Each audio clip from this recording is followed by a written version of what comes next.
दोस्तों नमस्कार। मैं आशीष वर्मा आप लोगों से एक बहुत ही इम्पोर्टेंट बात करने जा रहा हूँ। आप लोग इसे ध्यान से सुनिए।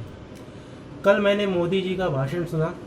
कल तारीख थी 30 जून 2020। शाम 4 बजे मोदी जी ने भाषण दिया और अपने भाषण में उन्होंने एक बहुत ही बड़ा ऐलान, बहुत अच्छा ऐलान किया कि उन्होंने प्रधानमंत्री का जो गरीब कल्याण योजना था उसका विस्तार किया। मुझे खुशी हुई लेकिन साथ में दुख भी हुआ। और दुख इस बात का हुआ, मैं आगे जो बताऊंगा उससे आपको समझ में आएगा। प्रधानमंत्री ने कल 80 करोड़ लोगों के लिए जो ऐलान किया उसका फ़ायदा 80 करोड़ लोगों को होगा। उन्हें मुफ्त अनाज मिलेगा 5 महीने, 5 किलो चावल या दाल जो भी है, चावल गेहूँ और 1 किलो चना जो भी, उन्हें मुफ्त में मिलेगा। और ये राशन उन लोगों को मिलेगा जो गरीब लोग हैं, जिनके पास ऑब्वियसली बीपीएल कार्ड होगा, राशन कार्ड होगा। और उन्होंने, प्रधानमंत्री जी ने कहा कि उन्होंने सोच समझकर ये फैसला लिया। तो बीजेपी ने सोच समझकर ये फैसला किया कि देश में 80 करोड़ लोग गरीबी रेखा के नीचे हैं। और उन्होंने अपने दावों की पोल खोल दी कि बीजेपी के कालखंड में, बीजेपी के राज में देश का विकास हुआ है। कहने का मतलब यह है कि हमारे देश में आज भी 80 करोड़ से ज़्यादा लोग गरीबी रेखा के नीचे हैं। ये मैं नहीं, पीएम मोदी जी ने कहा।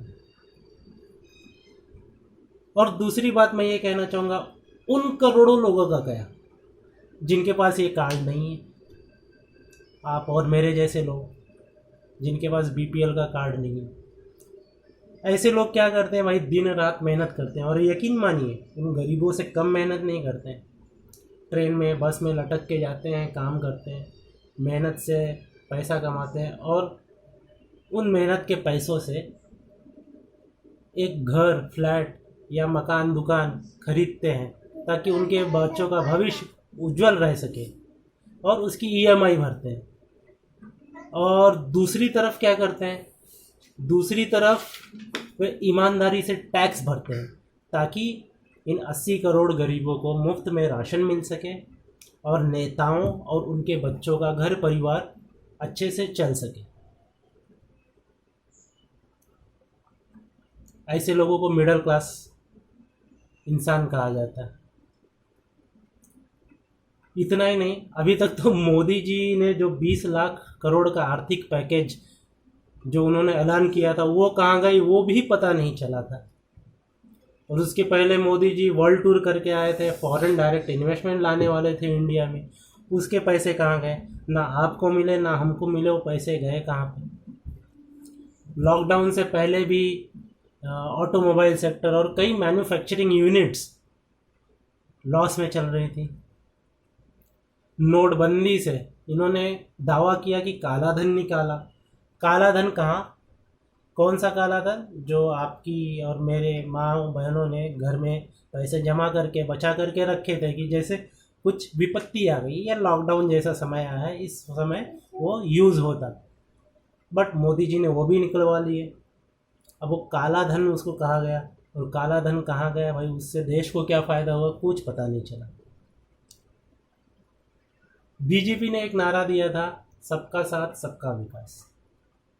मैं बीजेपी की बुराई नहीं कर रहा हूँ, बट मुझे आज तक समझ में नहीं आया बीजेपी ने किसका साथ दिया, मोदी जी ने किसका साथ दिया और किसका विकास किया। आज तक मुझे पता नहीं चल पाया। अगर आपको पता चले तो मुझे ज़रूर बताएं। और इसी के साथ मैं सब कुछ आप पे छोड़ता हूँ। आप समझदार हैं, आप सोचिए। बीजेपी और मोदी का मैं विरोधी नहीं हूँ। देश पे कोई संकट आए, कुछ आए, युद्ध छिड़ जाए तो हमें उनके साथ रहना चाहिए भाई, लेकिन रिस्पेक्ट अपनी जगह है और विरोध प्रकट करना अपनी जगह पे है। जो मन में भावना है वो प्रकट करना अपनी जगह पे।